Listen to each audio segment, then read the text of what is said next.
দুই পার্বত্য জেলার রাঙ্গামাটি ও খাগড়াছড়ি পরিদর্শনে গেছেন সরকারের উচ্চ পর্যায়ের প্রতিনিধি দল। সকাল 10:15টার দিকে অন্তর্বর্তী সরকারের উচ্চ পর্যায়ের প্রতিনিধি দলটি তেজগাঁও বিমানবন্দর থেকে হেলিকপ্টার যোগে রাঙ্গামাটির উদ্দেশ্যে রওনা দেয়।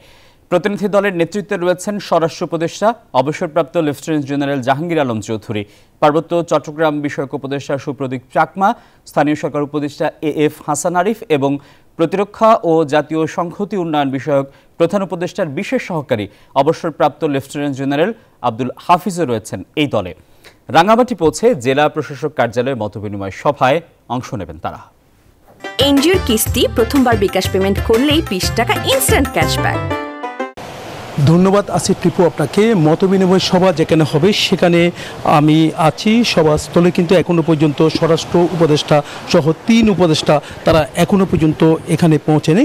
তো কিছুক্ষণ পর আমরা যতটুকু জেনেছি এখানে পৌঁছার পর তারা কিন্তু যে মতবিনিময় করবেন সেই মতবিনিময় শুরু করবেন বলে তারা আমাদেরকে জানিয়েছেন। যেহেতু স্থানীয় প্রশাসন থেকে নিয়ে বিভিন্ন শ্রেণী পেশার মানুষ তারা এখানে এসে অপেক্ষা করছেন কখন স্বরাষ্ট্র উপদেষ্টা সহ 3 উপদেষ্টা তারা আসবেন।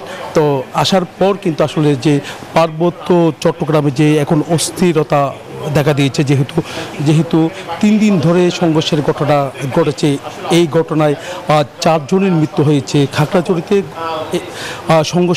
সংঘর্ষের ঘটনার জেরে রাঙ্গামাটিতেও ছড়িয়ে পড়ছে। আপনারা জানেন যে গতকাল কিন্তু বিভিন্ন জায়গায় হামলার ঘটনা ঘটেছে, এমনকি একজনের মৃত্যু হয়েছে রাঙ্গামাটিতে। এই কারণে স্বরাষ্ট্র উপদেষ্টা সরাসরি তিনি একটু আগে কিন্তু রাঙ্গামাটিতে এসেছেন। তবে যেখানে সভাস্থল আছে, যেখানে মতবিনিময় হবে, সেখানে কিন্তু এখনো পর্যন্ত সেনানিবাসে পৌঁছেনি। তো একটু পর আমরা যতটুকু জেনেছি তিনি এই প্রান্তিক হলে, রাঙ্গামাটির সেনানিবাসের প্রান্তিক হলে তিনি পৌঁছবে বলে আমরা জানতে পেরেছি। পৌঁছার পর কিন্তু আসলে কি ঘোষণা দেবে তিনি আমাদেরকে জানাবেন। এর আগে কিন্তু আমরা জেলা প্রশাসকের সাথে কথা বলেছি, তিনি যেমনটা জানিয়েছেন যে এই ঘটনায় যারা জড়িত তাদের গ্রেপ্তারের জন্য কিন্তু তাদের কাজ তারা চালাচ্ছেন। পুলিশ প্রশাসন থেকে নিয়ে সেনাবাহিনীও তারা বিভিন্ন জায়গায় অবস্থান নিয়েছে। এমনকি আজকে 72 ঘন্টা যে ধর্মঘট, সেই ধর্মঘটেও কিন্তু আমরা দেখছি যানবাহন চলাচল একেবারে বন্ধ রয়েছে। তো এই ছিল আমার এখানকার সর্বশেষ।